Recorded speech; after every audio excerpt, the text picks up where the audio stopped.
ማርቆስ ምዕራፍ 12 ምስለ ሓረስቶት ኣታኽልቲ ወይኒ ቁጽሪ 1 ብምስላ ድማ ክብሎም ጀመረ ሰብኣይ ኣታኽልቲ ወይኒ ተኸለ ሓጹር ሓጸሮ መሓምተሊ ከኣኳዓተሉ ግንቡውን ሰርሓሉ ንዓይቲ ብመገስ ሂብዎም ድማ ገሸ ግዚኡ ምስ በጽሐ ካብቶም ዓይቲ ፍረእታ ኣታኽልቲ ወይኒ ከምጽኣሉ ናብቶም ዓይቲ ባርያኡ ለኣኸ ንሳቶም ግና ሒዞም ገሪፎም ጥራይ ኢዱ ሰደድዎ ከም በሓድሽ ካልእ ባርያ ናባታቶም ለኣኸ ንኡ ኸዓ ርእሱ ብእምኒ ፈግእዎ ኣሕሲሮም እውን ሰደድዎ ካልእ ድማ ለኣኸ ንኡውን ቀተልዎ ብዙሓት ካልኦት ከዓ ለኣኸ ንገሊኦም ገረፍዎም ንገሊኦም ድማ ቀተልዎም ገና ዘፍቅሮ ሓደ ወዱ ነበሮ ኣብ መወዳእታ እስኪን ወደይ እንተሓፈርዎ ኢሉ ንኡ ናባታቶም ለኣኾ እቶም ዓይቲ ግና እዚ እቲ ወራሲ እዩ ንዑ ንቕተሎ እሞ እቲ ርስቱ ንኣና ክኸውን ተባሃሃሉ ሒዞም ቀተልዎ ካብቲ ኣታኽልቲ ወይኒ ከዓ ናብ ወፃኢ ደርበይዎ እቲ ጎይታ ኣታኽልቲ ወይኒ ሕጂ ደኣ እንታይ ክገብር እዩ መጺኡ ነቶም ዓይቲ ከጥፍኦም እቲ ኣታኽልቲ ወይኒ ከዓ ንኻልኦት ክህቦም እዩ እታ ነደቕቲ ዝነዓቕዎ እምኒ ንሱ ርእሲ መኣዝን ኮነ እዚ ካብ እግዚኣብሔር ኮነ ኣብ ዒንትና እውን ግሩም እዩ እትብል ጽሕፈትሲ ከቶዶ ኣየንበብኩምዋን ኢኹም ነዚ ምስላ እዚ ብዛዕባኦም ከም ዝበሎ ፈሊጦም ነበሩ እሞ ክሕዝዎ ደለዩ ነቶም ህዝቢ ፈሪሆም ግና ሓዲጎም ወከዱ ብዛዕባ መኽፋል ግብሪ ቁጽሪ 13 ብዘረባ ክጠልፍዎ ከዓ ካብ ፈሪሳውያንን ካብ ሄሮድሳውያንን ሓያሎ ሰደድሉ መጺኦም ድማ መምህር መገዲ ኣምላኽ ደኣ ብሓቂ ትምህር ኣለኻ እምበር ነዚ ነቲ ኣይትብልን ኢኻ እሞ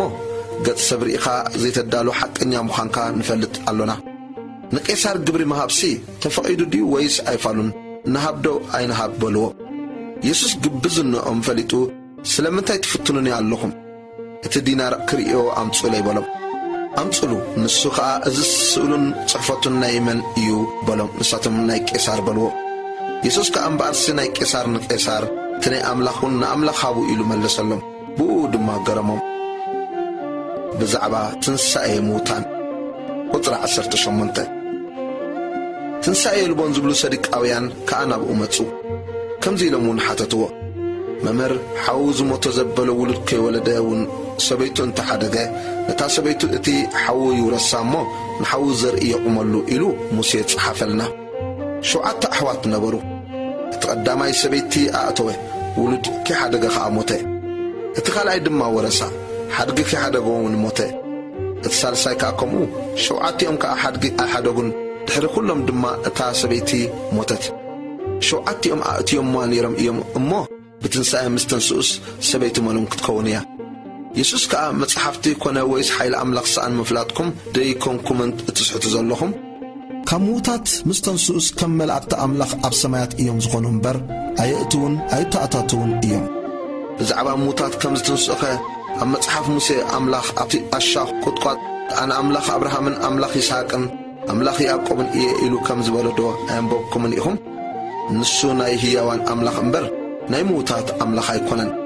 ንስኻትኩም ኣዚኹም ትስሕቱ ኣለኹም ኢሉ መለሰሎም ኣየነይቲ ትእዛዝ ከም ተዓቢ ቁጽሪ 28 ካብ ጸሓፍቲ ሓደ ክርክሮም ሰሚዑ ቀረበ ጽቡቕ ከም ዝመለሰሎም ርዩ ከዓ ካብ ኩለን ትእዛዛትሲ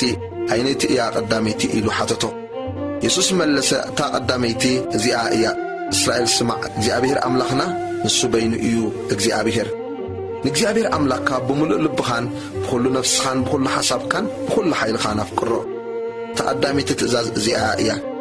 እታ ካልአይታ እትመስላ ድማ ንብጻይካ ከም ነፍስኻ ኣፍቅሮ እያ ካብዚኣተን ተዓቢ ካልእ ትእዛዝ የልቦን እቲ ጸሓፊ ከዓ መምህር ብሓቂ ጽቡቕ ተዛረብካ ኣምላኽ ሓደ እዩ ብጀካኡ ድማ ካልእ የልቦን ብምሉእ ልብኻን ብምሉእ ኣእምሮኻን ብኩሉ ሓይልኻን ከተፍቅሮ ንብጻይካውን ከም ነፍስኻ ከተፍቅሮ እዚ ካብ ኩሉ ዝሓርር መስዋዕትን ካብ መስዋዕት ሕዱድን ዝዓቢ እዩ በሎ ኢየሱስ ድማ ብምሁሮ ከም ዝመለሰ ምስ ረኣዮ ንስኻስ ካብ መንግስቲ ኣምላኽ ርሑቕ ኣይኮንካን በሎ ደጊሙ ክሓቶ ከዓ ሓደ እኳ ኣይደፈረን ክርስቶስ ወዲ መን እዩ ቁጽሪ 35 ኢየሱስ ድማ ቤት መቕደስ ክምህር ከሎ መለሰ በለውን ጸሓፍቲ ከመይ ኢሎም እዮም ክርስቶስ ወዲ ዳዊት እዩ ዝብሉ ዳዊት በዓሉ ብመንፈስ ቅዱስ ጎይታ ንጎይታይ ንጸላእትኻ መርገጽ እግርኻ ክሳዕ ዝገብሮም أبي ما نيتقمت بلو يبل داويد بعلو قيتاي كابزبلو دعا كما يقلو ودق يخونو تنبزو حسب دما به إلوهم سمعوه قطر سلسان شمنتن بمهرقو خعبالهم كابتم نويح بارنس تخدينهم ززورن أب أداقاون كسالموهم زفتون أبيت صلت أورام أمات أما أدخى السفرة خبري زدليون صحافة تتنقعو أبايت مبلتات يوحطو كمسلو كات صلتين وحو زي أتوم زقادة فردخ قبال إيام متصوات حانت مبلت قطري 4 حدن يسوس دما أمن ترسات صن متصوات تأميتو تمسب أبتسات صن متصوات كما يجيرون جنزو كم زودقو رأيه زحات هبتامات بزح أو دقو حانت دخا مبلت كا متيا كلتلبطن حدق إدرانتين زاكل أو دقت دك مزامر تتصويعو كا زاد خا مبلت زيا كابزوم أبزي ساتصن متصوات زودقو كلهم زبزح كم زودقت بحق يبلكم اللهو كلهم كاب ترفهم يوم زودقو مو زي أغنى كاب دخنتا زلوا زبلا كل مقبا يا زهبت بلهم